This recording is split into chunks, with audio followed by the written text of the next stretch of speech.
Welcome to Cybersecurity Today, the weekend edition. Once a month, we assemble a top panel of experts to do a deeper dive into the stories that have happened that month. And we have our regular panel. We have David Shipley, the head of Beauceron Security. Welcome, David. Thanks for having me. And Terry Cutler from Cyology Labs. Terry, welcome. Great to be here again. And this week, we have a special guest, Kim Schreader, the Director of Cybersecurity Professional Services. I got this from your LinkedIn profile, but I think you should be proud of CyberX 2024 Women in Leadership Award and one of Canada's top 20 women in cybersecurity for 2022. Welcome, Kim. Thank you. I'm very happy to be here. I appreciate the invite. So we let everybody give a little bit of a brief intro to themselves. People have met David and Terry. Just tell us a little bit about you. Yeah, absolutely. As you said, I'm Director of Cybersecurity Professional Services at TELUS. I've been at TELUS for just over 12 years. I jokingly say I came in as an individual contributor in one place and then kept taking a little bit more and helping clients across the country. So we focus on national customer delivery. And in my spare time, I have 4 kids and a husband, so they keep me quite busy, but quite passionate about cybersecurity. And with having 4 kids, I've had a lot of tests and, oh, Mom, what's this link? And somebody sent me this and my Instagram's gone. So you've got your kids keeping your home cybersecurity on alert. That's good. Yes, and reminding me that nobody's ever listening to me. Like I've made them sit through numerous things. And when they come at 10 o'clock at night and say somebody's taken over my Instagram, I think, how has this happened? It's hard being the cybersecurity pro at home. But in fairness, nobody listened to me at work either. So Doing a little better there. So you're doing better. Good for you. This is a big month. We just finished Cybersecurity Month. I spoke at Sector on AI, which seems to be everywhere in the discussions last month. Anybody else do anything special for Cybersecurity Month? What was that laugh, David?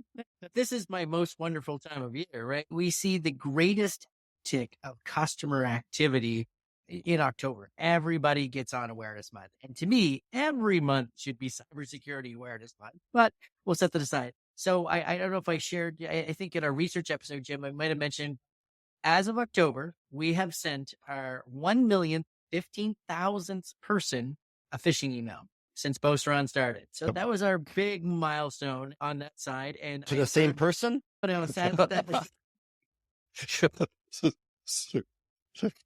how do you respond? But this is the fun part about being a security awareness platform is so many people. Yesterday, someone was like, my husband works for this government agency. He said, Dave Shipley, stop phishing me. I'm not personally doing it. And I only send one per month. All the rest of them aren't David. They're real fishes. So that's fun. But we've also just seen a tremendous response to the work we've done talking about the psychology of cybersecurity and some of the research work that we talked about in that episode. And I did decide to publish a little sneak peek here and there on LinkedIn, but it's been tremendous response to that. So really good to see, because as we end Cybersecurity Awareness Month, I'll leave with this. We don't have an awareness problem. It's not that people don't know that cybersecurity is a thing. We have a motivation challenge. Why should I care about this? Why should I apply this knowledge? And I think that's the exciting opportunity for the next 5 years. We had a really good response to those episodes, both the one on psychology and the one on the research piece. It's really well done. Terry, what have you been up to? Just keeping busy?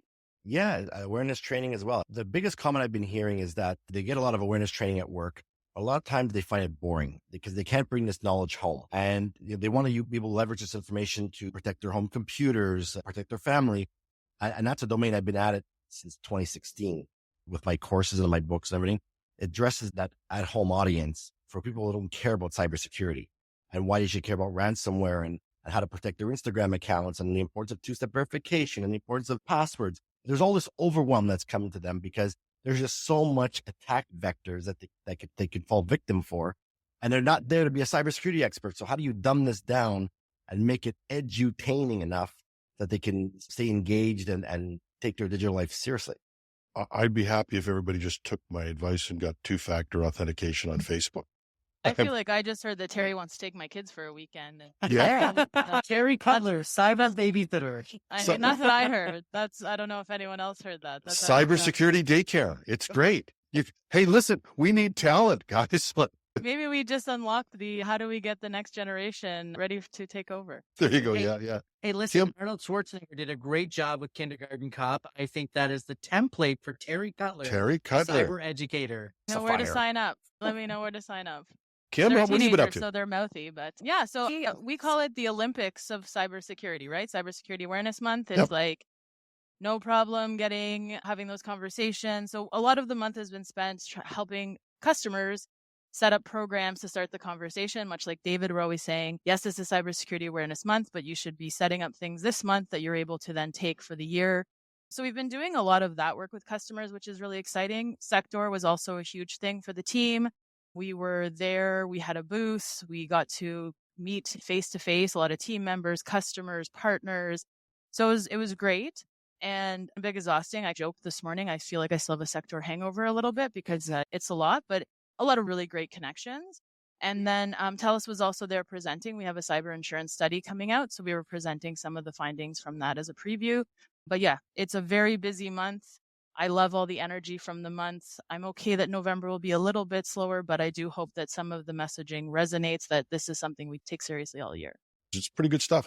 And actually, we had a fantastic event just yesterday in Halifax with TELUS and with Field Effect.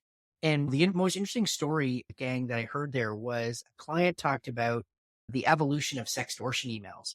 And so they got one of the ones that had the photo of the person's house and it had active threat or coming to your house. And that's one of the first times I've heard of the active threat on top of it. So it's getting nastier out there. And it's never been more important in how we educate people that we lead with empathy. And so, listen, this is scary. Here's who you talk to. Here's who you get help.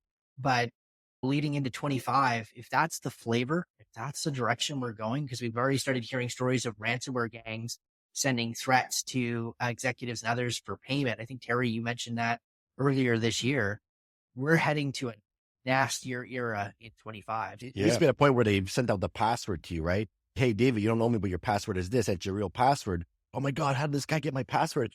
We have installed malware on your computer. We have you on video watching the inappropriate website. And if you don't pay us this money, we're going to send this video to all your contacts. Now that's been circulating for years now, but now going to the next level of, hey, we have your house, pay now. Yeah. Oh. Well, look, we should keep a good thought. Let's look at the month in review because I'm not sure I want to get into the next year. Geez, it could be a tough year in there. David, why don't you start out with the first story? What'd you come up with this one? So I rarely get to use the word apoplectic in common usage, but as our culture critic, I do like to say that is a particular heightened stage of rage. So the headlines this week, and as a former journalist, I got to admit, my editors would have yelled at me if I had played the story the way this story is played out that you probably heard. Now, the story, as you've heard it so far, is that Revenue Canada has admitted that $6 million was stolen. They threw H&R Block under a bus so hard you can see the treads from the satellite orbit. H&R Block has denied that they are responsible for this, so this is going to be interesting to see how that plays out. But the story wasn't the $6 million in cyber-enabled fraud. The story was halfway done through the CBC Fifth Estate Radio Canada investigation. CRA last Friday said to journalists, we can confirm that between March 2020 and October 2024, a total of $190 million has gone out confirmed to fraudsters. CBC followed up the next day with a story saying there is a large unconfirmed backlog. This would represent the potential greatest theft of funds from Canadian government ever. Now, to be the cherry on top of this story, and I will give the CBC full credit for this next one. The next story followed up was the story of how a Canadian bank, CIBC, stopped a single $40 million. CRA had authorized a payment, a tax refund. I thought I was doing well with my tax refunds, and I'm not even in the same universe as $40 million. But they were paying it in installments. And CIBC, according to this reporting, were the fraud team that called the audible to say, this seems super odd. That's one transaction. This is stunning. We're starting to see more and more of this, right? Like the story that happened earlier this year with the gentleman in Asia that wired $25 million to the wrong bank account. They might be thinking, what a fool. Call somebody, right, before you transfer that kind of money. He jumped on a Zoom meeting with his CFO, had a conversation with him, talked about the project, and then wired the money after approval. But then it was all a deep fake. The deep fake was able to reproduce the CFO. So he was talking to an AI and got authorization to wire the money. Like, how are you going to combat this stuff? And especially when it gets back to our government. I think one of the other things that happened in this, David, that just upset me, and we ran a story of it in technewsday.com, our news site, and following up with a lot of the CBC research, which was just incredible. But it was a lack of transparency. There's a problem in our government in terms of cybersecurity, and nobody's fessing up to it. And it's never going to get fixed if you keep trying to smudge it. I love the thing. Oh, those numbers were last year. That's why we didn't report them. We're going to report them in 3 months. And this is an explosion. The numbers of times that CRA got been hacked is incredible. And here's the thing. It's not that CRA is unique globally in terms of national tax agencies getting attacked. There is a repeatable business model pattern. Like the IRS got hit so bad in the States, they had to rush out facial recognition software as part of some of the filing routines, which got massive blowback, right? This is not unique to Canada. But what's frightening about this is, one, we don't fully know the scope, right? We know 190 million confirmed and how much that number is going to be. And two, the speed at which criminals, now that like they're seeing that this is open season, it's only going to get worse. And I highly doubt it's the front line on the IT side. And I absolutely can empathize that when you look back to March 2020, what was government so focused on? Avoiding societal and economic collapse. And it was like a Herculean effort went into getting payment into the hands of Canadians who need it. Completely understand that. But now we're 4 years later, and I'm not confident we've caught up to the risk we've now exposed Canadians to. And they need help. But most of all, what I consistently see from this is at the political level, somehow magically, the moment it involves the word computer, the political eyes glaze over and they're like, no one's fault. It's the computer.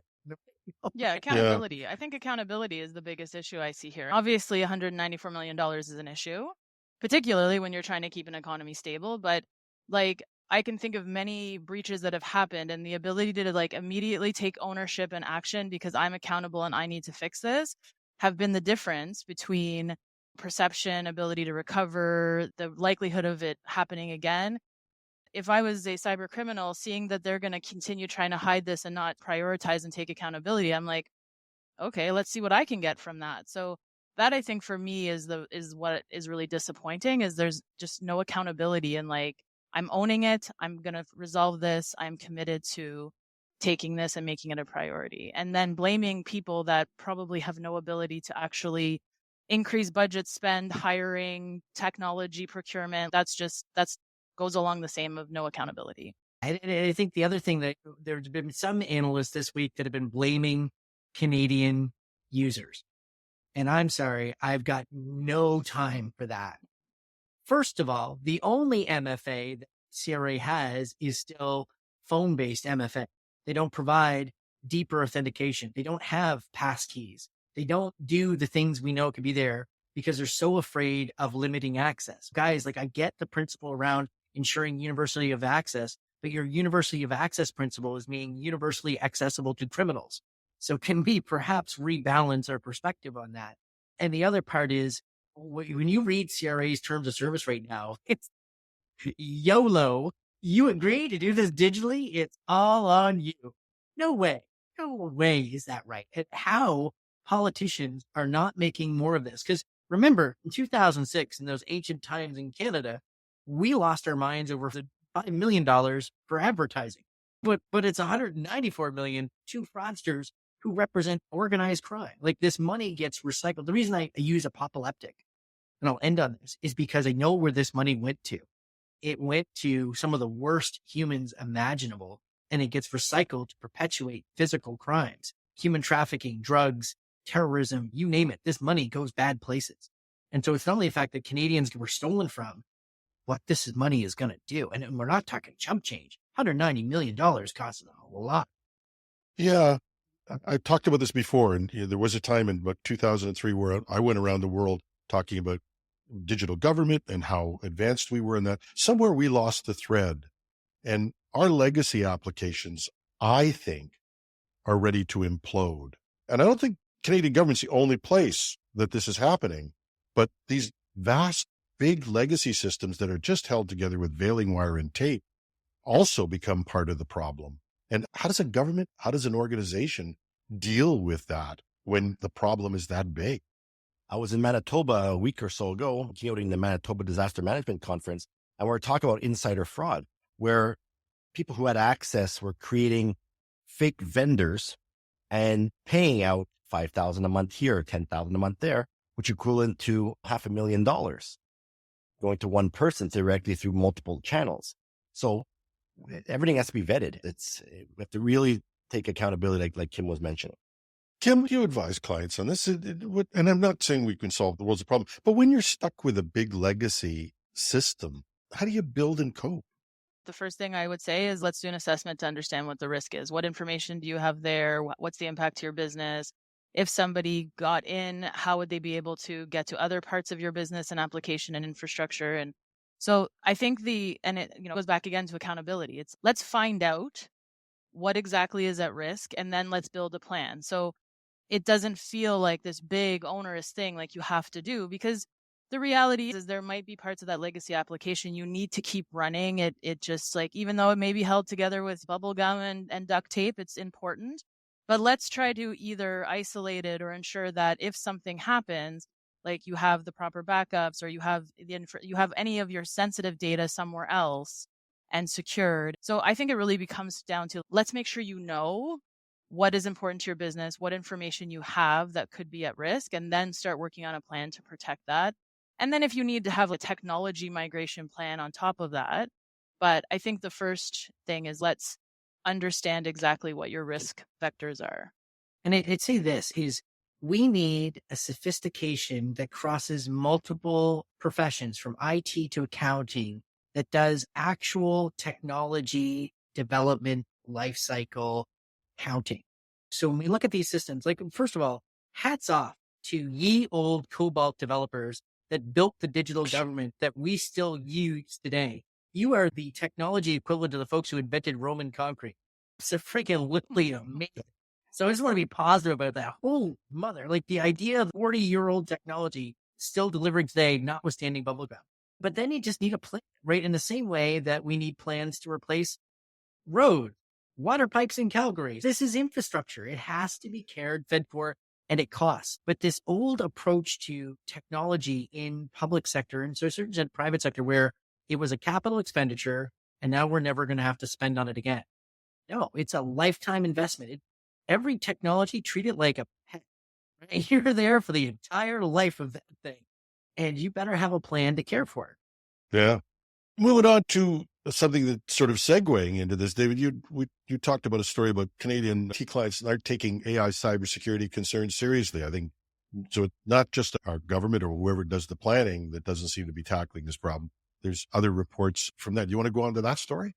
Yeah, so this was a vendor particular report that did a survey, and it said, hey, they're very keenly aware of AI-induced threats. Obviously, we're talking about this on the show on the regular. You're seeing the story. Terry just referenced the Hong Kong story that's terrified people left and center. But then similar enough, they're not investing in the automation and the AI tooling side on the other side that's going to be required for the increased threat environment. And I do think there's a mismatch. I do think that the criminal investment in AI for the crimes is vastly outpacing the defensive investment that's going to be required. And even volumetrically, like the amount of phishing, the anti-phishing working group is seeing, the amount of sophisticated attacks we're seeing, the water is rising on our digital New Orleans. We are not building our levees high enough, fast enough for if a storm hits. And so that's an interesting point. And I think this gets back to a little bit of the risk assessment stuff that Kim was just mentioning. I think organizations, now is the time to think about the risks of the criminal use of these tools and what policies, processes, and technologies we're going to have to avoid wire transfer, misappropriation, phishing, all those other things. But also now is the time to really have those conversations about how we use AI to run our business better, so we can actually be more efficient, so we can spend on defensive tools. That's what I took away from the report. Yeah, and I think we should also make sure that we're not just, I think AI gets thrown around a lot. Like Jim mentioned, it was like a really hot topic. And I think it's like having a common understanding, but then also ensuring that as you're using AI, you're using a framework to govern how AI is used in your business, and that you have a way to pressure test as you're using tools with AI. What does that really mean? How are they really using it? What is their error rate? Because we have an internal tool at TELUS that we can use for some things. We're not allowed to put customer data in it. There's like very specific rules around how you use it. But I asked it a question and it came back, and I luckily knew that something was amiss. And I said, I don't think that's the right answer. Can you ask it? And it was like, oh, I'm very sorry. You're right. I gave you the wrong answer. Here's the right answer. And so I think you need to have those checks and balances in place. So I understand why we need to use it, but we need to ensure that we're really smart in how we're using it so that we don't, accidentally create vulnerabilities that get exploited. And it's because of how we've set something up. We haven't had enough experience with AI attacks yet. But the problem we're having right now is we can't even master the basics yet. It's almost 20 years in April next year that I'll be as a pen tester, and we still can't get around proper patch management, proper assessments, proper password policies, all the basic stuff still not in place yet after 20 years. And now you got AI coming to us to wipe us out, right? So you need to really go back to master the basics, get your audits done, find out what you have, and get locked down.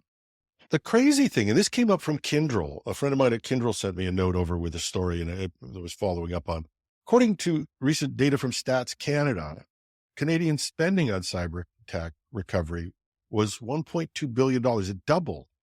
Yet the number of businesses that are employing cybersecurity employees decreased to 50%. So we have more spending, less spending. Kim, you had some ideas. Do you want to go into that? Last week, the Stats Canada put out the impacts of cyber crime on Canadian businesses. I really like when we have Canadian-based data. I understand we need to be looking globally to understand what's happening, but particularly when you're talking to Canadian customers, there's often this perception that Canada's different. So it's good to have Canadian data. The recovery costs have greatly gone up, but the number of businesses that are experiencing incidents have gone down. It speaks to these cyber criminals. Are they streamlining how they do it? Have they had an ability to validate who's going to be a better target? It's interesting. The other stat that stood out in that study was that the investment in proactive security technologies and processes has stayed the same. So there hasn't been this great investment in it. But to your point, they have less. Now, they did talk about the difference between hiring full-time employees and then having consulting expertise come in. So I can see where that balance can come in. But they did see an increase in insurance. I did find that the stats were really interesting, that we're not really investing more in being proactive, even though we're seeing that 1 in 6 businesses, I think it was, were experiencing an incident. But the actual recovery and payout has gone up significantly. I think one of the biggest challenges right there is there's reporting. If you're a victim of a cyber attack, you don't want your customers to know about it. So a lot of times they're sweeping it under the rug. That's why you'll see something like, hey, 13,000 incidents were reported this month or this year, but only 6,000 reported. Yeah, they did in the report say they had an increase in people reporting those. Now, they did have, if I recall correctly, like 170,000 of the organizations that were surveyed were small businesses. There might be a correlation there with not knowing who to turn to get help. And the highest recovery costs were in the large businesses, but the biggest decrease in cyber incidents were also in the large companies. So again, that whole maybe cyber criminals are now looking down and saying, okay, maybe the smaller players have things that we want, and there's a volume. We can do this potentially with AI at a velocity. So we'll go there. But yeah, I think it had some really interesting information there on. And there's a lot of misconception too, right? Because these small business owners, and I go through this all the time when I'm on sales calls and such, oh, this will never happen to us. We've never had an incident before. But they don't realize that a hacker is in your system for minimum 286 days. That's the average time right now. And whenever we do penetration tests and we're able to bypass their security system and set off all kinds of alerts, and like we're launching thousands and tens of thousands of attacks in a business when we do these attacks. And all their software saw was Kali Linux got updated. What on earth? You missed 22,000 attacks? You're going blind. So you need to make sure your network sensors and such are working properly. The interesting thing about the study that I found interesting is that we now know, according to StatsCan, the Canadian private sector is spending $11.7 billion now protecting themselves. And that's up from about $9 billion. That works out to be about a 14% increase which matches the roughly 14% decrease. So we're paying for the defense that we've had, and we're at least starting to see some positive ROI. At least we're breaking even on the security dollar investments. That's what stood out for me on that. But the fact that the attacks are getting nastier, and what I mean by that is more devastating in their consequences. We noted that it doubled between 2019 and 2023, but it's increased sixfold over a longer period of time. And so this idea, we talked about the individual consequences getting nastier, the attacks on organizations like London Drugs against others, they're going to get more brutal, which is also for me extremely worrying when I think about this is private sector spending. I have not seen significant increases in investment in healthcare in Canada defensively. The money is not being made available fast enough, which means in the era of potentially worse and worse consequences, our most important sector are at their most vulnerable. And it's not because there aren't good people there trying to do it. It's that they literally need the tooling, the spending, et cetera. I would agree with you, David. Healthcare is a disaster. We did a story on it. I did one a few months ago with a really great friend of mine. And she came in and said that basically these devices, most of the IoT devices are not maintained. It's just one disaster after another in terms of the lack of investment in healthcare security. And like I said, that could be a whole show in itself. And because we did a show like 2 or 3 months ago on it, I didn't repeat the story, but I think maybe worth repeating. You did an interesting sort of news hit about the most vulnerable devices this week. And I was listening to that. What's interesting, my spouse is an X-ray technologist. So I was, here it comes, DICOM and PACS, right? So the tools for actually converting the images and storing the images, et cetera. What terrified me is that based on your reporting you just did, there are now active attacks against this. Several years ago, Israel demonstrated in research just how damn dangerous the ability is to add and remove cancers from X-rays, CT scans, et cetera. And they tested this in a controlled way with real radiologists, and they could not see the difference. Whether they added a cancer or removed, had no idea. And the fact that we still, years after that, are running HTTP, these devices exposed on the internet, banana pants. And that's where the value of like the work that the Kim or Terry's team does. And hey, man, did you even know this was on the internet? And then the second part, vendors, come on, man, like secure encrypted communication between devices, been around a long time. Yeah. Kim, any comments on that? I think IoT devices was a big thing in at one point. And I think something that TELUS had a big footprint on. Yeah, TELUS has a lot of different technologies. We have smart cities and different things like that. And I know that ensuring that they are secure is really important, but David's right that it's a lot of time in a product development life cycle. This is where you go back to having that accountability across is like privacy, security, all of those things need to be part of the initial product development plan. Not always the case. So I'm hoping we'll see a shift, but I think that we do see in the industry that we're trying to get the next best thing out, and we're maybe not bringing in all the people that we should be talking to. Yeah. I had a discussion at the event when I was there last week at the FIC, but there was a database that got breached, had fingerprints in it. And that could be the next set of attacks where like now your fingerprints are out there. There was a healthcare breach in the States where the attackers got images of cancer patients. These were medically taken images of them. This is like photographs, et cetera, that were part of the cancer treatment. And in particular, disproportionately affecting women with cancer. And I get a little emotional about this stuff because it really bothers me. But they extorted based on it. Can you imagine someone at their most vulnerable health state, in their most vulnerable natural state, getting medical care? And this is where we're at. And we got to do better. Yeah.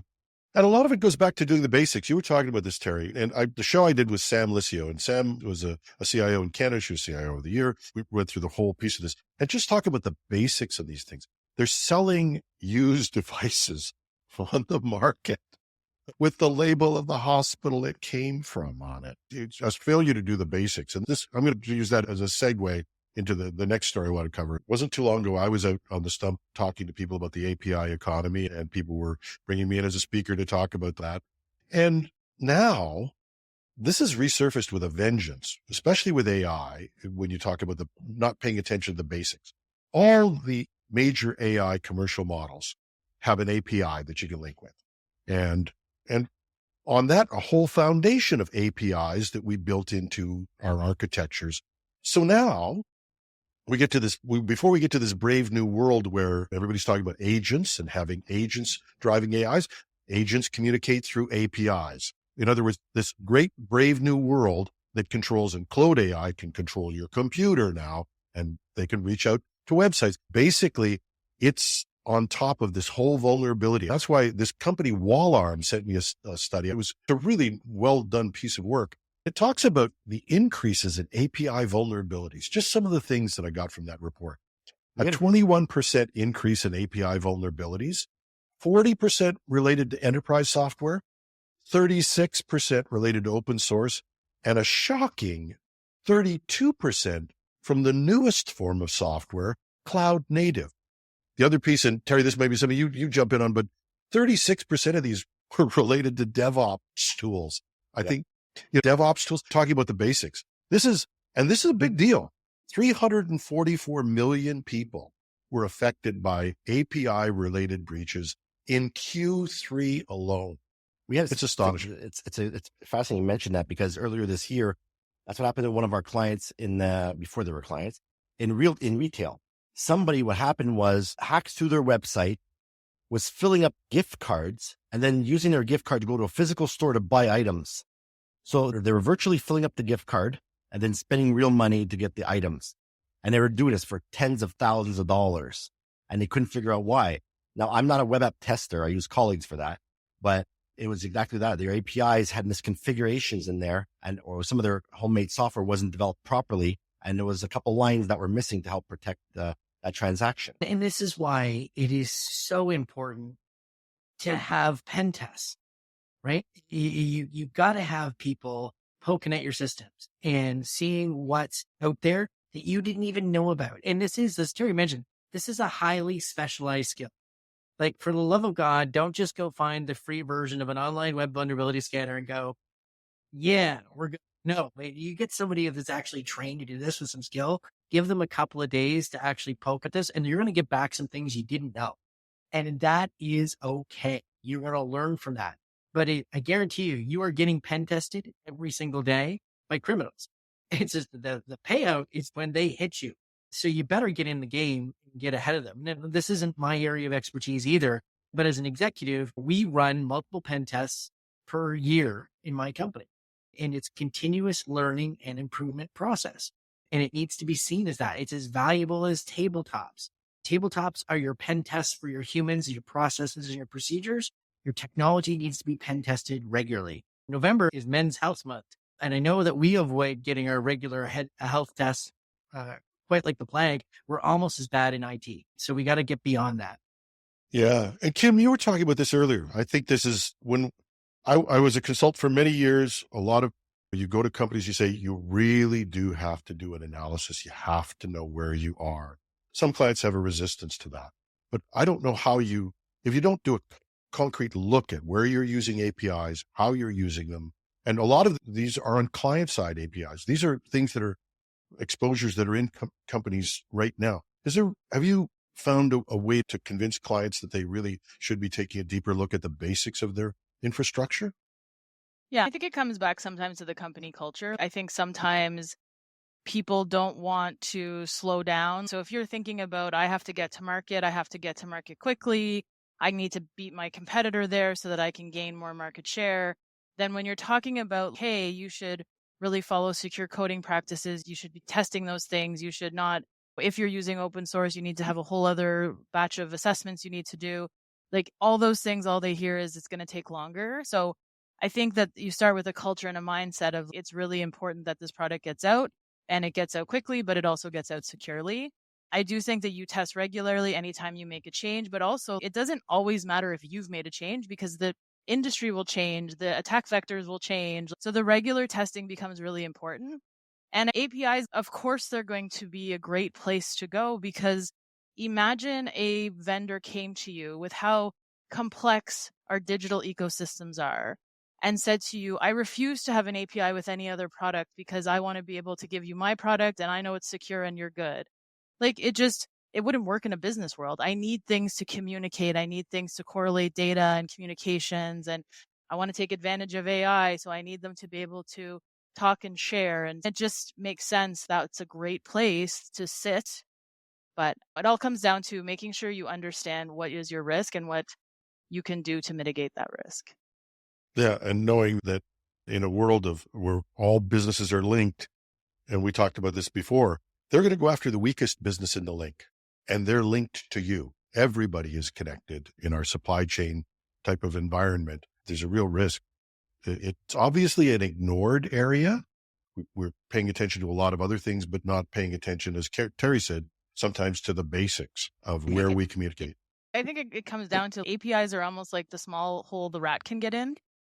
If a bear is beating down your door, you're like, I need to deal with that. I need to get perimeter security. I need to make sure my garbage cans are locked. But in the back, all these rats are slowly coming in a hole this big. And you don't know until you start seeing the evidence of them being there. So I think that's the problem, is like sometimes it just feels like there's so many attacks coming that when the ones come in small and quiet, it's like I'm too busy dealing with the louder things that are happening. We just completed our fastest pen test. So the job was we had to show up with a computer and plug into some random jack in the office and see what we could do. No passwords, no nothing, just plug up, and managed to find servers with SMBv1 still enabled, which is an 8-year-old vulnerability. Now, for those who don't know what that is, SMBv1 was one of the reasons how WannaCry got into most environments back in the day. It ransomed a lot of companies. So this vulnerability got fixed, but we were able to still leverage that same vulnerability to get in, extract all the usernames and passwords of everybody in the account or in the business, and do what's called a pass the hash attack. Now, Jim, I'm not talking about the good old college days here. Okay. This is an attack. Why are you looking at me? Where I could actually log in as these people without knowing their passwords. And next time I start jumping around the network and I'm like, done. I own you. So Terry, you do a lot on the tech side of this. What's causing the avoidance of this? Is this really that costly to do this type of analysis? It's not. Some of this stuff, we do this attack surface analysis for free just to show them something. Like, this is, okay, the IT guys, the MSPs, man, ego is in the way. It's like these MSPs like, no, you don't need to have antivirus on your Exchange server. It slows things down. And next, these companies get ransomed, or we have EDR on our endpoint. We don't need to look at our cloud and our network sensors. We don't need that stuff. It's like your family doctor, right? Would you ever ask your family doctor to perform laser eye surgery on you? And most people would say no, but these customers have so much blind faith in their IT guy, so that when we run an attack surface analysis report to show them what can hackers see about your business online from a vulnerability. Most of the time, the MSPs have more red than the customer. And it's just driving me nuts right now. So Terry, amen. Hallelujah.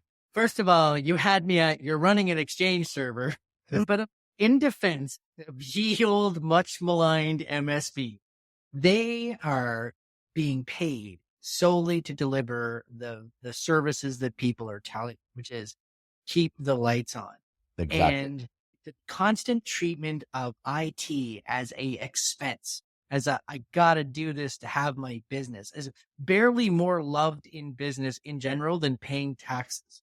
And yet we completely underappreciate that it is technology now that runs the business, that delivers the success to the business. Your point about the specialization, they are not paid enough. I've seen enough now of these MSP deals where it's like, oh my God, how do you even keep the lights on with what you're being paid? So it doesn't surprise me, because, and we go back to this is alignment of interest 101. This is why cyber is not a technology problem. This is about the culture. Tim mentioned this earlier in the chat.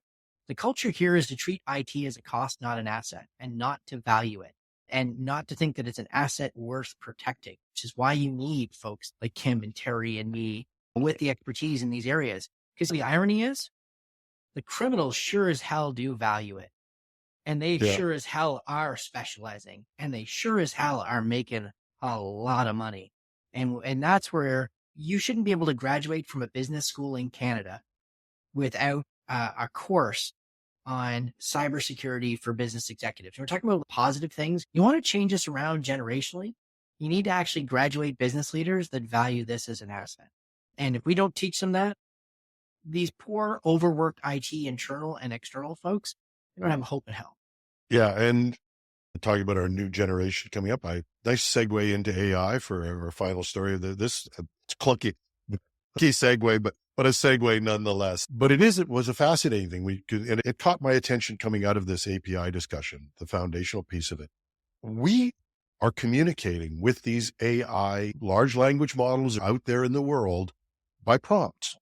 One of the ways that you get past these, what they call what they'll refer to as the guardrails, has been called prompt injection. Even in the early days, there were horror stories about how to do this. Most of the horror stories that were out there were really engineered. People knew how to bust past the guardrails.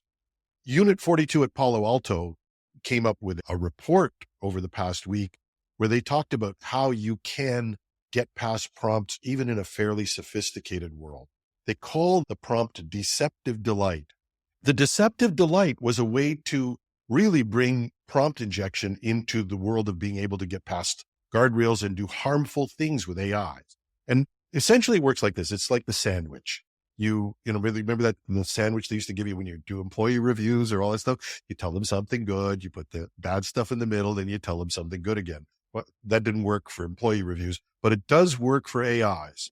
So it turns out if in just this deceptive delight, you put some regular conversation in, then you tell them you want to build a Molotov cocktail, then you put somebody else in there, and guess what? You fooled them. And they tested this. They tested things that had a 5.8% percentage of making it through and not getting caught by the guardrail. So there is a caught 95% of these things. After they put in that little sandwich, 65% attack rate success. And it turns out on the second round of this, that they got more and more harmful information. That was one way of doing this. So that's just one way. The second way, and I found another story that came up, and this is for the old people in the audience, you just write your command in hex and all the guardrails disappear. And so for anybody out there, and if you could still write hex, we talked about legacy systems, there's some serious money out there for you. If anybody actually... We just lost 95% of the audience right there, Jim. Oh yeah, sorry. Hex is, we used to communicate with computers in numbers and never mind. But going back to a really old tactic, you can get past these things. Now that is, I think, one of the things we're going to have to somehow adjust to is this new level of risks. We all suffer through prompt injection, the SQL prompt injections, and all the things that happen there. Well, how are we going to talk to people about the new potential risks that are out there? Anybody, any ideas? First of all, this just shows you that the AI safeguards are the equivalent of Play-Doh guardrails on a highway. Oh, you're sailing through those things, right? We like to call this prompt engineering. In my view, it's called social engineering, but for the computer now. This is not new, but the fact that we failed to properly consider and implement what we've already learned.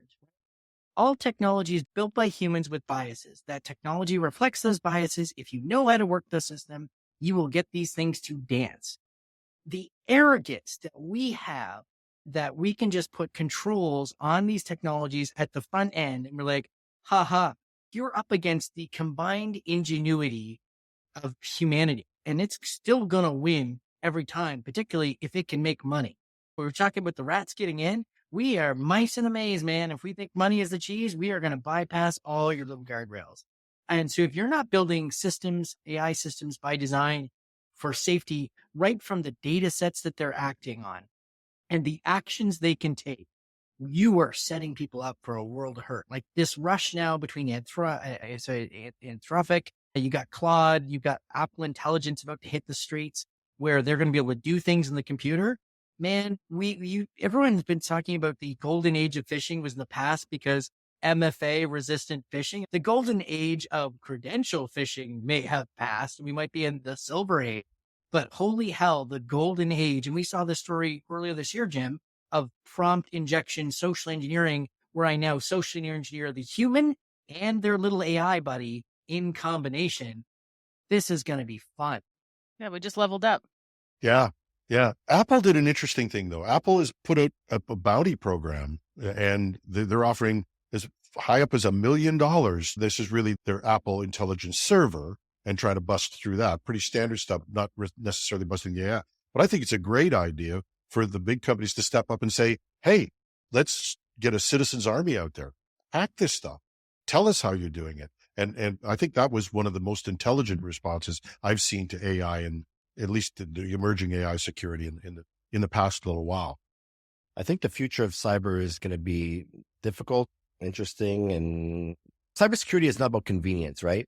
So when you have people that are buying these new devices, these IoT, and there's hacks going on, I'm starting to hear more of my data is already out there. I don't care about privacy anymore. Like they already have my fingerprint, they already have my voice print, they have my credit card data. Why do I care anymore about cybersecurity? And Jim alluded to the next generation in his clunky segue, but like they also have all grown up digital, and the trade-off of convenience for sharing personal information, much more comfortable. So it will be interesting to see as they become the next generation of leaders how they find that balance, because we didn't grow up that way. We had to so we probably still come from a bit of risk aversion, but I can think of my teens that have grown up completely digital. It's just table stakes for them. And then when something bad happens, how could this have happened? Yeah. Yeah, there's a difference between us analog to digitals, the Gen Xers. And remember trying to get a Sound Blaster sound card to work? Just trying to find the DMA controllers and make those work. Like until you've actually really played with a computer and realized just how fragile and friggin' hard they can be, you don't appreciate that they can be raw. And that's what I think what frightens me about Gen Z and Gen Alpha is the tech has been so damn good that they inherit it. But for all of us Gen Xers, if we want to have that moment of moral superiority and want to watch fear and uncertainty cross the latest kid tech wizard that's doing something on a computer, you don't feel ask them what a C drive is and you'll feel good about yourself for the rest. It also goes really quickly for them too. Like remember, we started and it was like this computer and it was like MSN Messenger was the first, and then but for them, it's every year there is just so much that changes. So I will give them that they are also moving in a very quick digital. I thought you were going to say ICQ. Remember ICQ? The Okay, little flower? we just lost a third of our audience that's under lost 40. them all. Okay. But the important thing is we need a new way to educate. And that's not from the old farts necessarily, or my day, we used to have to plug those ICQs together ourselves with bubble. That's not going to work. We've got to find a new way to educate people and bring them along so that they can appreciate, because the risks, as we pointed out with this AI world, the risks that they're inheriting are big and they're new. And it comes down to critical thinking, right? And this is such a skill that is going to be responsible for the survival of our democracy, for the thriving of our businesses, for us to succeed in a knowledge economy, right? Let me introduce you your successor, the AI that is cheaper and faster to do fact spitting out. But the thing that it cannot do is critical thinking, and the thing that you have the edge over still. And in some respects, I mentioned that the business and leader education is going to be critical to valuing IT. K-12 was designed to keep the labor force steady to get people into the factory. And we need a new K-12 system that emphasizes critical thinking skills and technology literacy and technology skepticism. And if we don't get there soon, I guarantee you it's not a fun future. Kim, my kids are in their 30s. Are we making, just from what your kids are doing, are we making any inroads into educating them in a different way? I don't think that there's enough built into the curriculum around like technology and securing technology and some of the stuff Terry talked about with small businesses. Like that could translate into people as young adults. You are growing up digital. So now here, how do you safeguard your brand and make sure that you don't have these things? Because recruiters are going to look from colleges and jobs and things like that. I think that they have access to a lot at their fingertips if they choose to engage with it. The problem is, and this is also a pretty hot topic these days, is the disinformation they also have access to. But I'd say in the actual school system, like they don't come home and talk a lot about that kind of education happening. They don't have textbooks on that yet that are in the schools. Like I do a lot of presentations with lots of school boards here. We have what's called digital citizenship program. So it promotes technology, really cool stuff. Here's all the great stuff you can do with it, but there's no prevention behind it. What happens when you start saying inappropriate images? That's where I always get brought in after the fact for internet safety talk about the importance of sending out inappropriate content or cyberbullying or how these devices actually store data. You think Snapchat's deleting your stuff? Yes. No way. It's still there. And are those kinds of digital citizenship things an optional sign up, or is that actually built into the curriculum? Because I It's don't built see in the it. curriculum. Yeah, it's Okay, built well, in so the that's curriculum. good. That's good. I Yeah. haven't seen that in the schools that my kids. Even in later education, I talked to a couple of graduates, and I was trying to work on an internship program for them. And to my shock, they knew a lot about the technology. They didn't reason with it. And I had to give them the talk, which was your technical skills, your ability to program in Python, that has a limited value right now, especially in a world of code generation. And no matter what anybody thinks, code generation will just get better and better. One thing I want to build on though is the idea of this education just being about the technology itself. So like for me, the next generation of human sexuality education that we deliver at age appropriate levels throughout the curriculum at some point has to talk about, hey, when you're at this age as a young teenager, your brain's not fully developed, which means your impulse control is not where it needs to be, but the speed of technology is terrible. So the reason why we can't ignore the fact that people express their sexuality and that they're pre-programmed. Brains are programmed to do certain things, to make decisions that in hindsight they would not make in a non-aroused state. And so when we talk about infusing the curriculum, it's not just the technology classes, it's all aspects of things. I think much to our detriment, we got rid of home ec. Like I remember in middle school, I was taught how to actually cook and clean and sew. And this is not common anymore. People don't know how to fix things. But we also need to weave technology into all kinds of conversations throughout the curriculum. And that includes the most intimate ones. To the point about the kids, because there was a story out this week from CBC, and I'll just quickly, the RCMP's ICE unit, their integrated child exploitation teams, are just drowning. And what I've heard from cops across the country is in particular, it's in child self-developed CSAM sent to other children is through the roof. And so we got to do something because there's a lot of pain and suffering on this side. And it starts with education. Yeah. We got to wrap up. And Kim, just talking about your TELUS report, when's that coming out? It should be out anytime now. We're trying to get the final touches on it for the Cybersecurity Awareness Month, but now we're going to bring it into November, so it should be out in the next few weeks. You can ping me back and we can let our listeners know when that's available. And we'll get that. David, we're still waiting for your research in January, but you're giving it away piece by piece. I love this, the little breadcrumbs. Yeah. And so I want to wrap up with our award. You remember our award we had, David? You pinged me with a story, and I think maybe have a competition for that. Maybe we'll take a vote on it. But it was, you had Leave Our Libraries Alone, Cyber Thugs. They're attacking our libraries. Yeah, no, I'm trying to remember the name of the award. I thought it was so clever at the time. I thought it was the Stinkies we called it. The Stinkies, yes. This was when vendors, so the original Stinky went to a vendor that was ambulance chasing off of one story or another, and it was just so egregious. They were like, come on, stop. This is awful. Like, just don't do this. But I think the Stinkies, I think we can have a subcategory that applies to criminals, like hitting our libraries, internet archive.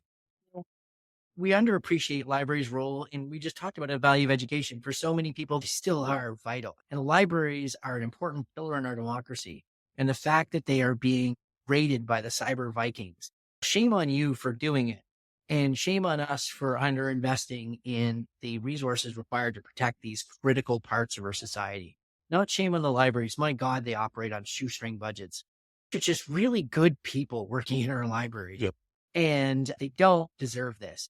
And the most vulnerable people rely on our libraries to help them live better lives. We all can step up and help protect them, but particularly shame on you, criminals, for targeting libraries. You're the lowest of the low. You earned the Stinky this episode.